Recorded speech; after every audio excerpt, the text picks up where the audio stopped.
Hi, Gibaud, and today I'm going to speak about a solution. Yes, I will speak about a lens, a Pergear 25mm 1.7, but why a solution? I decided to go to La Gomera, one of the Canary Islands, and I brought along this lens with my Fujifilm X-E1 because I realized that many people want to have a light and affordable travel solution. This lens exists in Fujifilm X mount, Sony E mount, Nikon Z mount, Canon RF mount, all these APS-C, and also in micro four thirds. So I'm going to give you my impression, show you some pictures.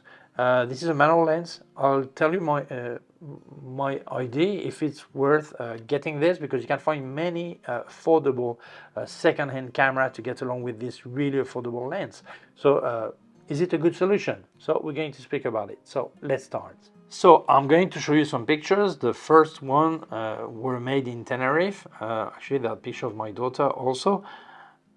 Because I was testing, and then when I decided to go to La Gomera, I thought, well, I'm going to bring it with my Fujifilm X100 Mark VI. At the end, I didn't use the Fuji X100 Mark VI, only this one, because I decided to be in a true situation. I had to test the lens anyway, and actually I realized that the combo is so affordable. I mean, this lens costs less than 70 euros, so it's really affordable. And this camera is not as affordable as it used to be, because now in secondhand, price is steep now. But there are many other solutions. It could be on X-T20, it could be a Sony Alpha 5000 or 6000. There are many options. Okay, so I thought it was a great idea to really test it.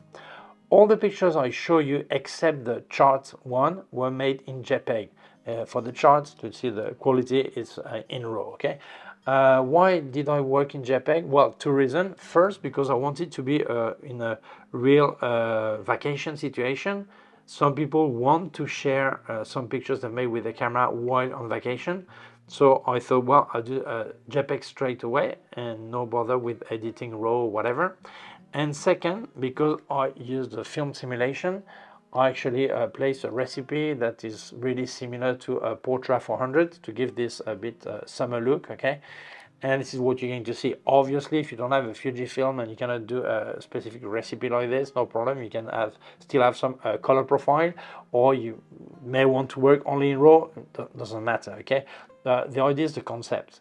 Obviously, I'm going to tell you the specs of this lens, the result I got, and the overall feeling of using this solution. It includes this small neoprene bag, so great, I like it, protected. 25mm APS-C, it's like the angle covered is similar to a 37.5mm in full frame.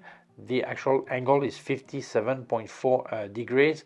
If you were using with micro four third version, then it will be like the angle covered by a 50mm. So as I said, it exists in Fujifilm X, Sony E, Nikon Z, Canon RF, and micro four third. It exists in black and in silver.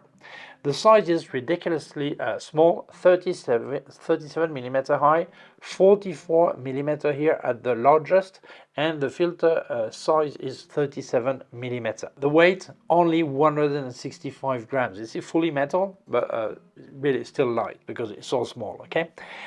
The aperture ring, here you have two rings. One is the focusing ring and one is the aperture ring. The focusing ring has distances in meter and in feet.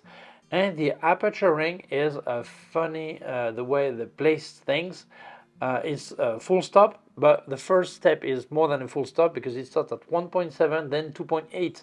So this is one stop and a third, then F4, 5.6, F8, F11, a dot that corresponds to F16. It didn't fit to write it, and then F22.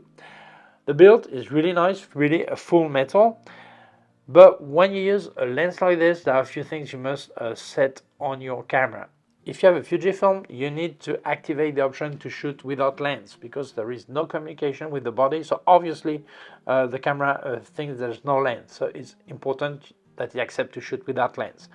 Some brands don't need that, okay, it all depends. Second, as a manual focus lens, you can always estimate in the viewfinder if it's in focus, but there are some tools for that. You have the option of focus peaking that will actually put some small dots to tell you where it's focused. It doesn't always work perfect, depends on the aperture you are, not with this lens, with any lens. Some people prefer to use the magnifying glass. It actually, magnify the image, again, precisely focus. Some other prefer the kind of micro prism, so you know more or less it looks sharper or not, you know, if it's in focus. Well, doesn't matter the solution you choose, but I recommend you choose one of them anyway to make sure it's in focus. The minimum focusing distance is 20 centimeters, which is great if you want to do some proxy. And in this really tiny lens, there is 7 elements in 5 groups. The iris of the aperture has 10 blades, so this is why the bokeh is so creamy, soft, okay? It also includes this small bag.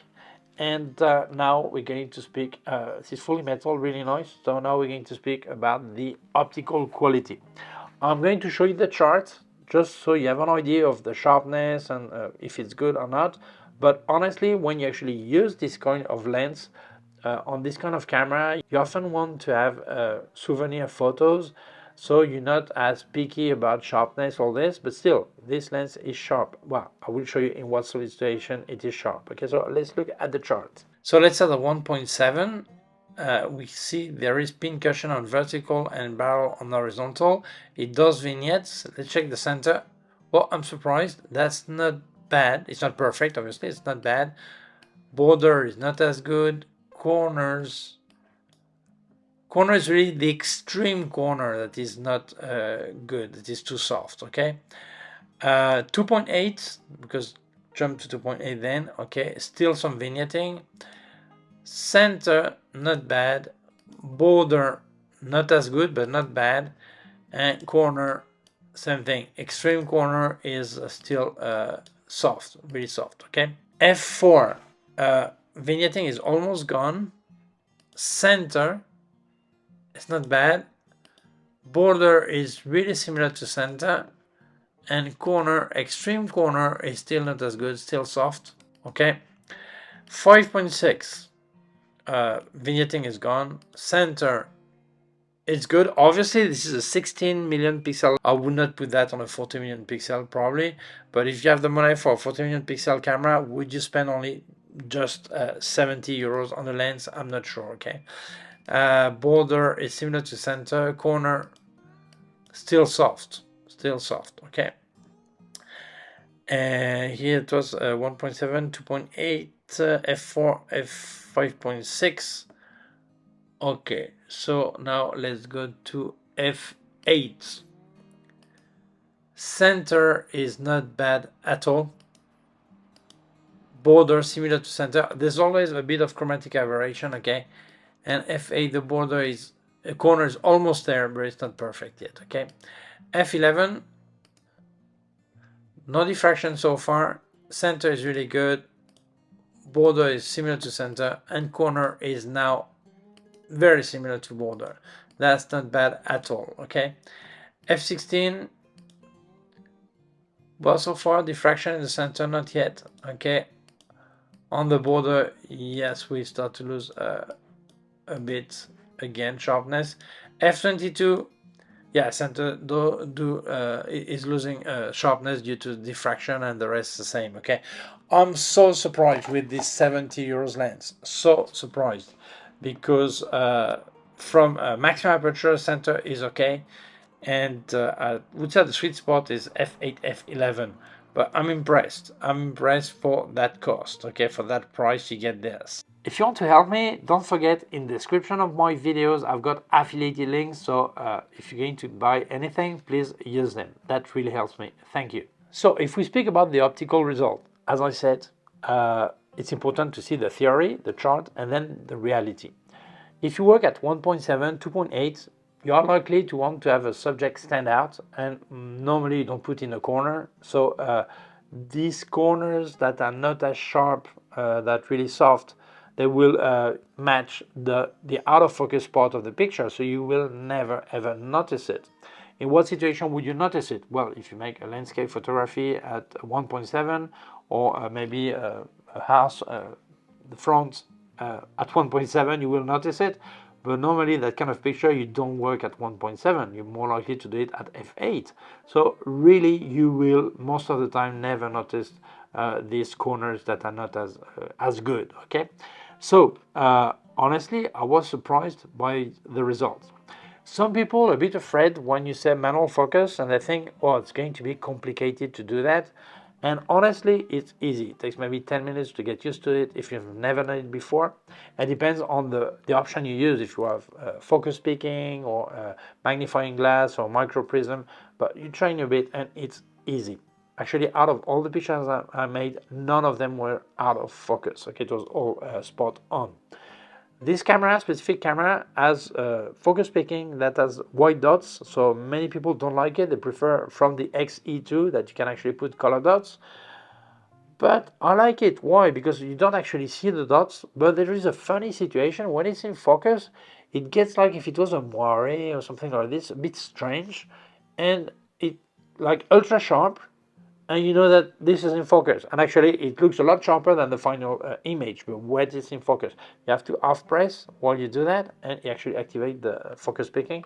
It works really nice. Okay, so it all depends on the camera you have, but don't worry, manually focusing is not a problem, it's not complicated.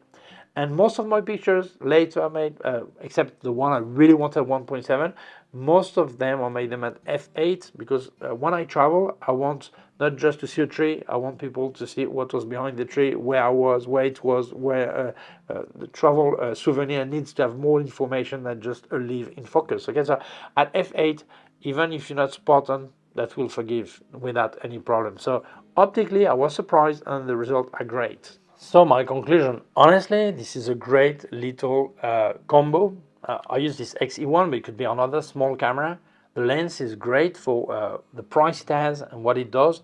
And I think many people should consider this option. When you go traveling with your family, if you bring along a big, massive camera, you always stressed by the weight, the volume, or just because you go to the restaurant at midday and if you put your bag on the floor, you're afraid they steal it from you.